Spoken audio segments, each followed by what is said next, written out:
guys? This is Sean Torbody from High Performance Nutrition and Sean Body Nutrition, coming to you with a new video, just coming fresh off an amazing weekend. Mark Lobliner was in town, Mike Rashid was in town, Big J dropped in. We had a couple of big events at the local Max Muscle stores. We killed some workouts. We went to an NPC show for Raquel Simon's little fit girl, took third in the open division as well as the novice division in her first NPC bikini show. Huge weekend overall. But I'm going to have some training highlights attached with this at the end. But what I wanted to talk about was the new pro-hormone bill that just is being passed right now. Either Obama has or hasn't signed it yet, but it's already gone through all the other steps, so it's just a matter of time at this point.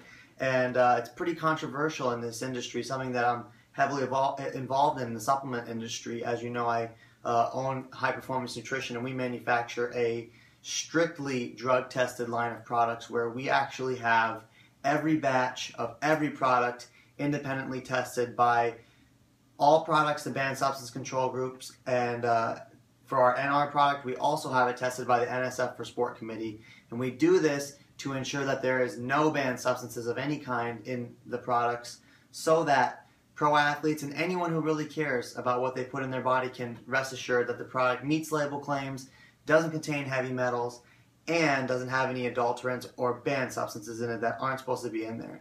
This seems like it should be a given, but it's not. It's just flat out not a given in the supplement industry.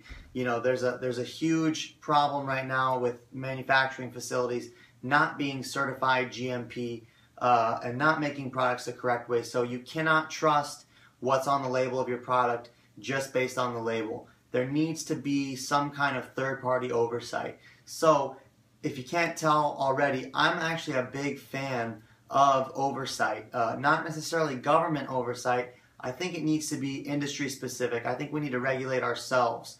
Independent testing is one way to do this.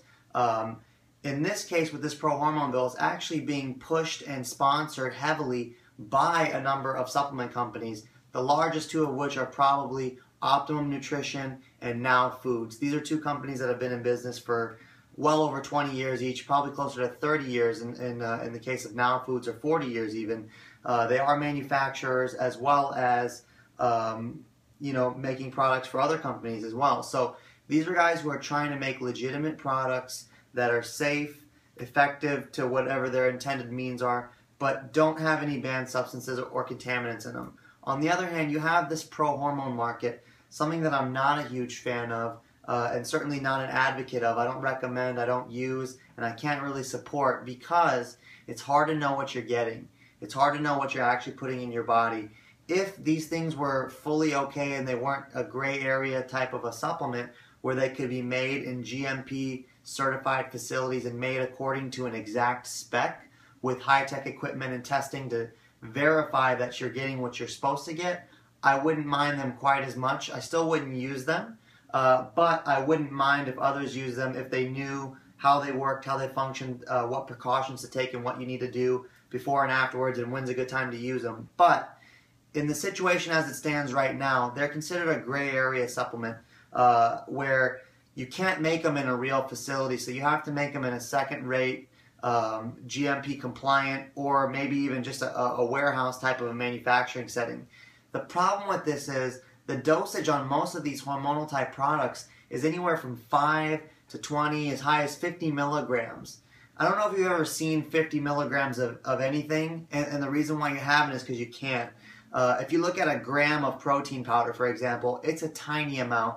Now, if you can imagine that 5 milligrams is, you know, not even a speck, you know, really, how do you measure and weigh that? You can't do it on a small level in a environment that's not a CGMP certified lab. You can't do it in an underground lab. You're talking about air temperature and sound being able to influence how much things weigh at that type of a level. So to rely on second-rate manufacturing to be able to create these type of a dosage of a 5 milligram ingredient, it's just not happening. So you're going to get anything from maybe no active ingredient to 10 times as much as you're supposed to get, and maybe even more crazy variances than that because the products aren't made correctly.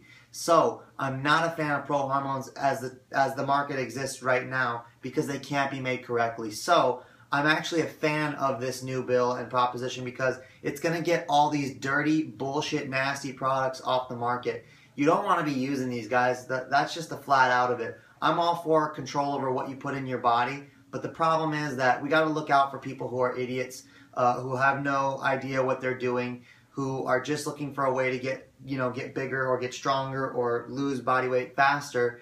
And we got to prevent these people from hurting themselves. So as someone who's in the supplement industry, I am a fan of it. Yes, I don't manufacture these products, so it's much easier for me to say it, but I don't think anyone should be able to manufacture these products in a second-rate facility. So it would either have to be that they were fully legal and allowed to be made in a NSF CGMP certified facility, or they have to be off the market. We can't have products made in shitty facilities. It gives the entire industry a bad name, makes everyone look bad. And if you're wondering what exactly, which hormones are banned, it's a whole bunch of the most popular ones. I'll link it below. You can check it out.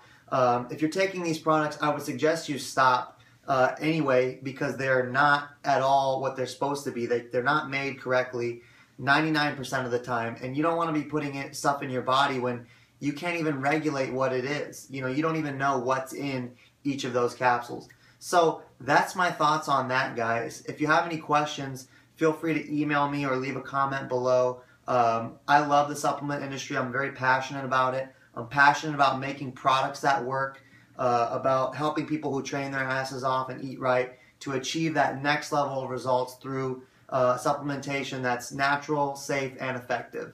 That's it, guys. Thanks for watching.